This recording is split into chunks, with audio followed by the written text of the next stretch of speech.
Assalamualaikum warahmatullahi wabarakatuh. Bagaimana kabar hari ini? Alhamdulillah luar biasa bersama Ummu Aiman membangun generasi Qur'ani. Allahu Akbar. Anak-anakku yang soleh dan soleha, meskipun belajarnya dari rumah, kita harus tetap semangat ya. Alhamdulillah, pada pagi hari ini kita bertemu kembali dengan Pak Sawal dalam pelajaran fikih.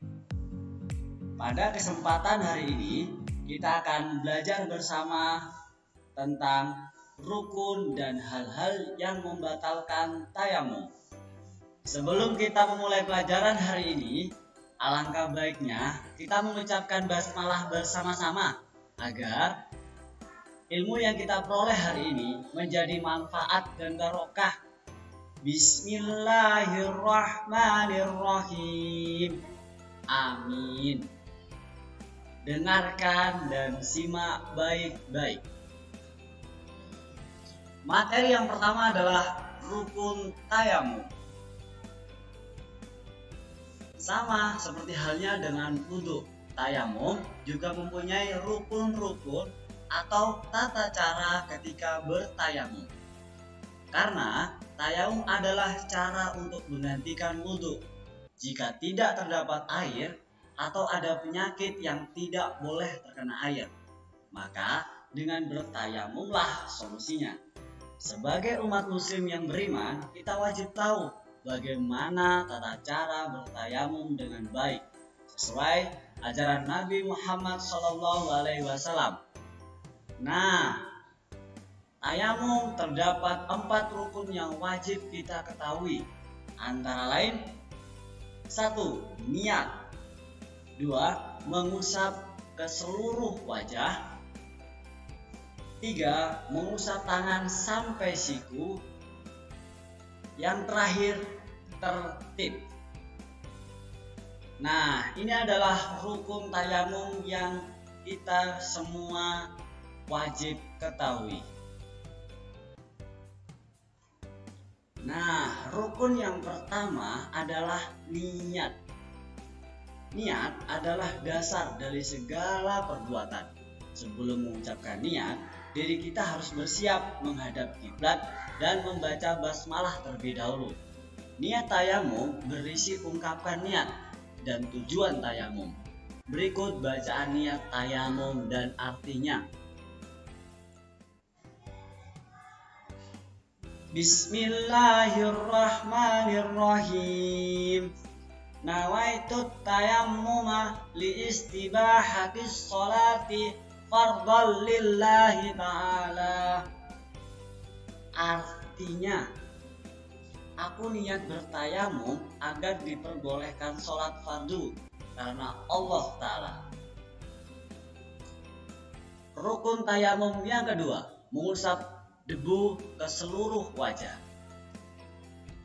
Tangan yang sudah ditempelkan pada debu langsung diusapkan pada bagian wajah secara menyeluruh. Nah, ini contoh gambarnya. Langsung diusapkan ke wajah. Rukun tayamum yang ketiga, mengusap debu ke tangan sampai siku. Rukun tayamum yang ketiga adalah mengusap kedua tangan sampai siku menggunakan debu bersih atau suci.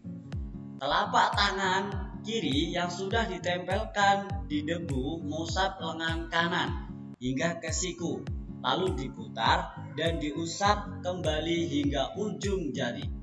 Hal ini dilakukan pula pada lengan kiri menggunakan telapak kanan. Nah, ini contoh gambarnya.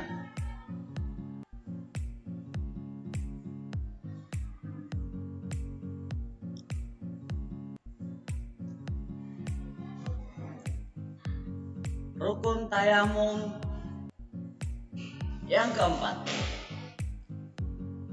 tertib. Yang dimaksud tertib yaitu tayamum harus dilakukan secara berurut, satu persatu, mulai dari niat, hingga akhir.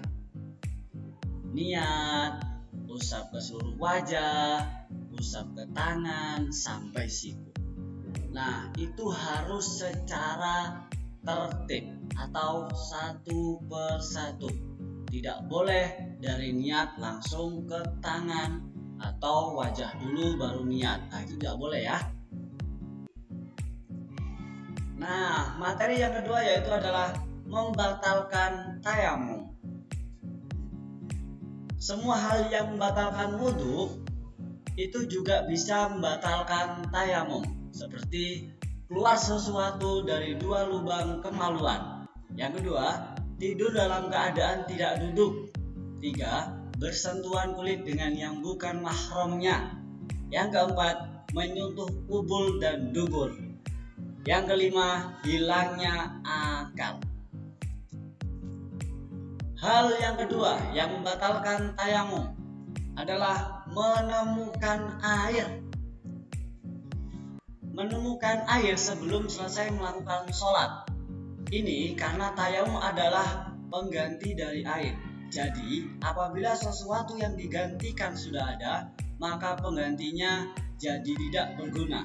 Apabila seseorang menemukan air setelah melakukan sholat, maka tayamumnya dan sholatnya tetap sah. Yang ketiga, hal yang membatalkan tayamum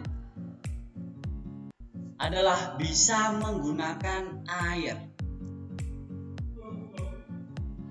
Ini dikhususkan bagi orang yang sebelumnya tidak boleh menggunakan air karena sakit. Setelah ia sembuh, maka tayamumnya batal. Hal yang membatalkan tayamum yang keempat adalah murtad. Karena tayamum hanya diperbolehkan bagi umat muslim saja. Alhamdulillah wa syukurillah. Anak-anakku yang dirahmati Allah Subhanahu wa Ta'ala, demikianlah tadi video tentang rukun-rukun tayamum dan hal-hal yang membatalkan tayamum. Terima kasih, tetap semangat dan selalu jaga kesehatan. Sekian dari Pak Sawal. Assalamualaikum warahmatullahi wabarakatuh.